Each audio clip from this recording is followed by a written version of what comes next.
Okay, let me try to wrap you up a little bit.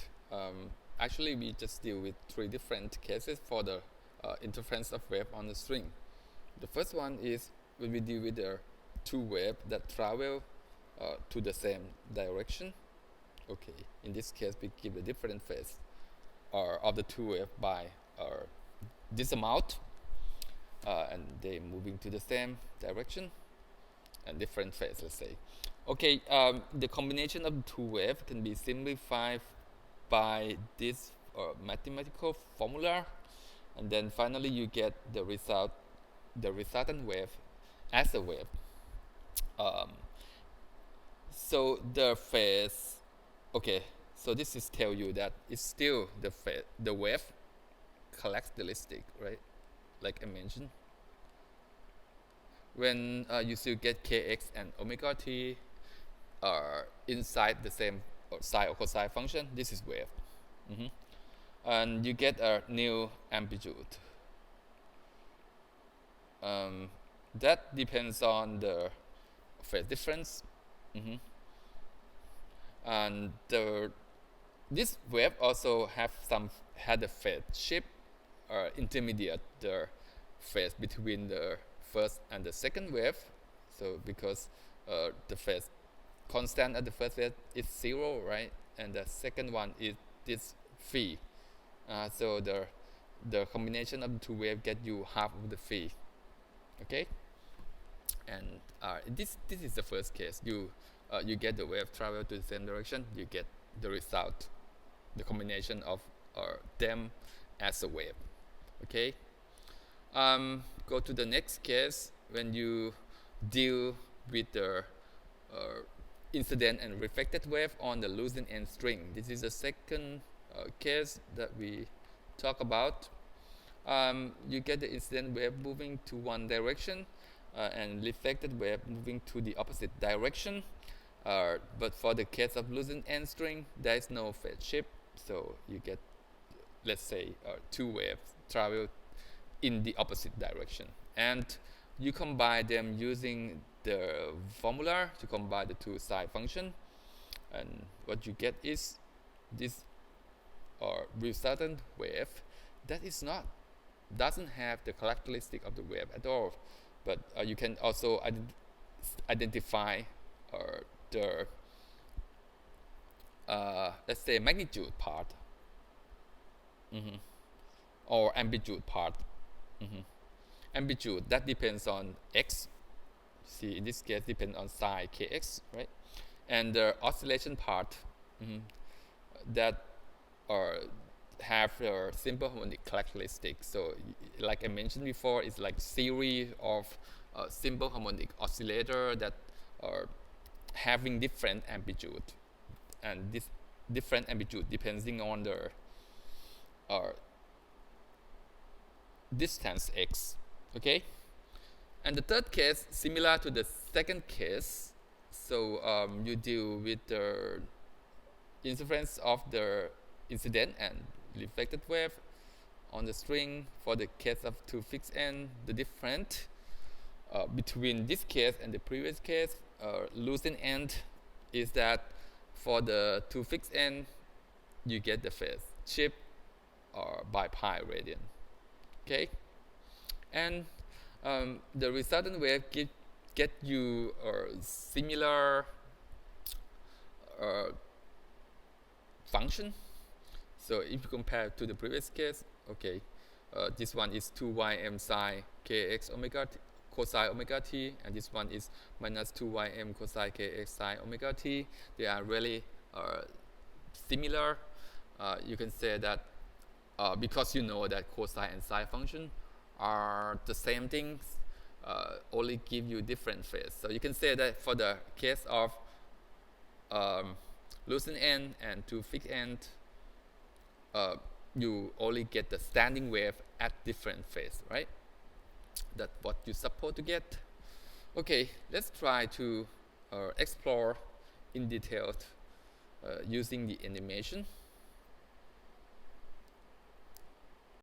Alright, come to the first case when you have two waves travel to the same direction. In this case, I construct two wave function. This is in let's say two side function, and fix the same amplitude for both. And because two waves travel to the same direction, so I can say that because two waves travel on the same string, so we can say that the speed of wave should be the same. So in this case, from v equal to f lambda, if you change one, let's say omega, means that the wave number should be changed automatically, right?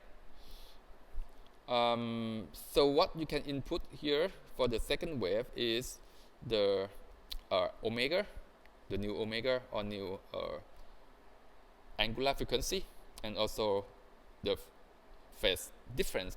Okay. So let's try. So I will put, in this case, for the first wave, the omega is 3 Hz, so I will put this is 3 or so, and it's moving to the same direction, so I put positive 1, and then phase different, let's say 120 degrees. So what you get is a resultant wave that having the amplitude equal to one of them. So okay. So like I mentioned before, that you really let me try to find some space. Okay. Okay. Because you put the difference of 120 degree, so you know that the resultant wave, if you go back to the slide, is 2ym cosine of phi divided by 2 and multiplied by sine kx minus omega t plus half of the phase. So this is what you should get, and this get you, because cosine 60 degree is half, right? So that's why you get this is still ym. Okay, this is the case. We go back. I will not try a lot, but maybe we actually trying to change. We still keep the same omega. Oh, what?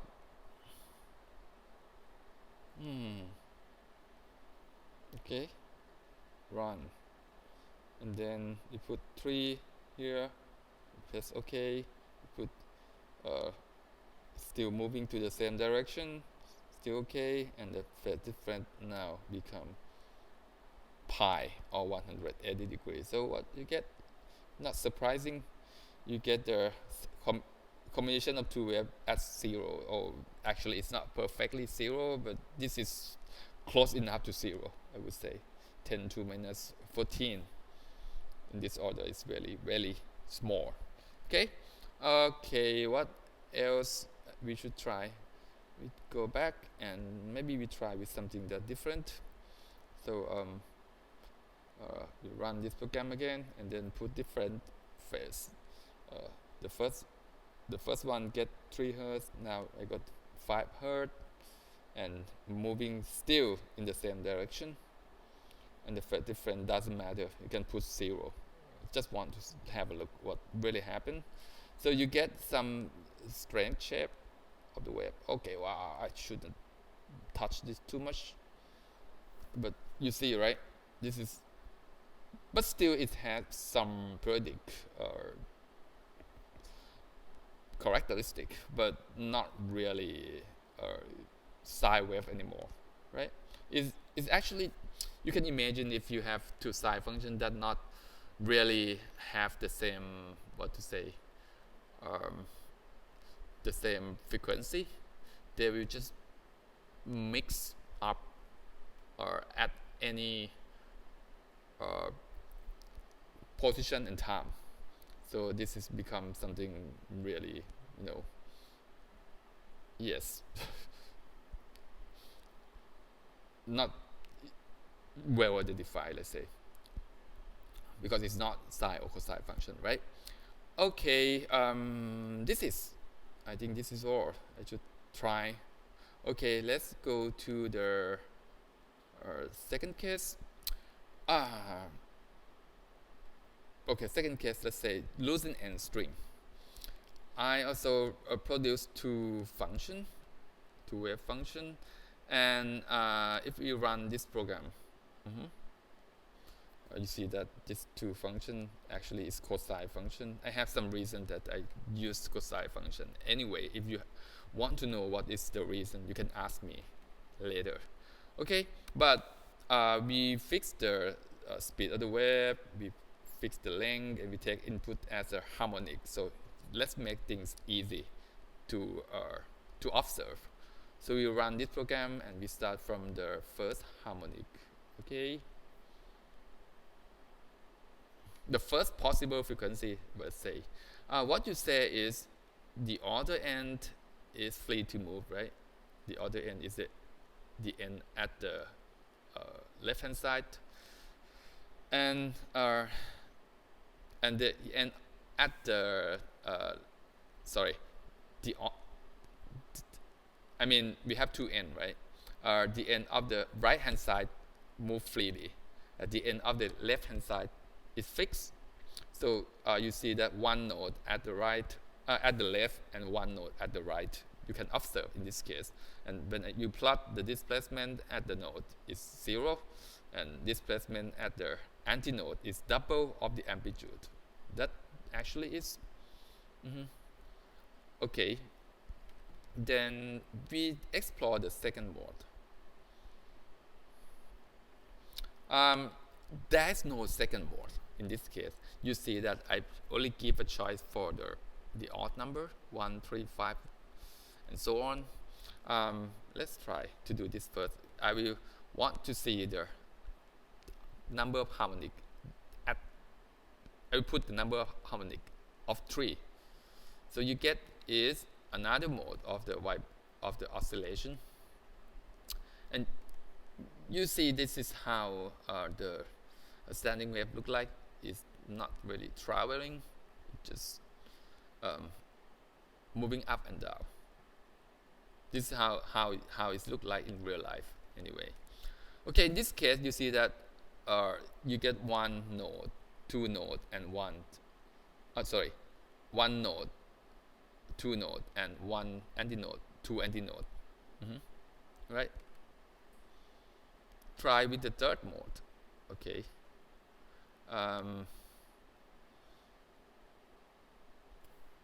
The third mode is the fifth harmonic. So I put the number 5. Then one more loop added. One more loop means the half of the lambda added.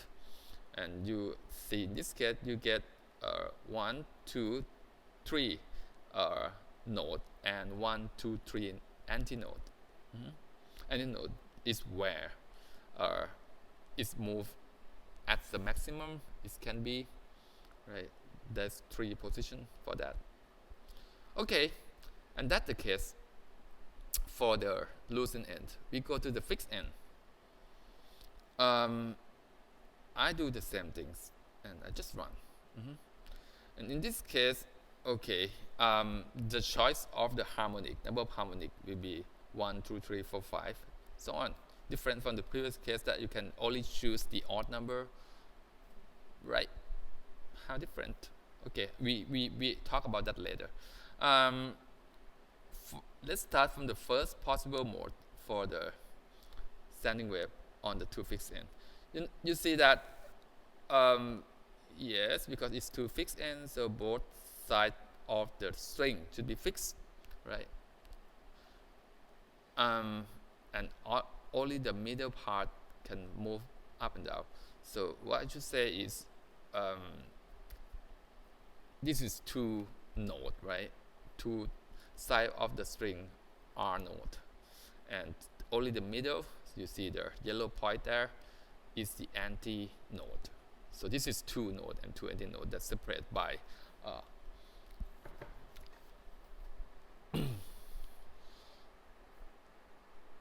half of the loop. Mhm. Okay.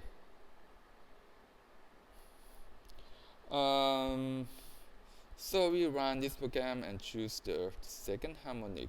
So not surprising. So if one loop added, one loop means that half of the lambda added, right? Hmm. Then the third, one more loop added. That's how it looks like. See, up and down, up and down. In this case, you see that we get more number of nodes. That 1, 2, 3, 4, and 3 antinode. 1, 2, 3. Okay, try to count by yourself. That actually is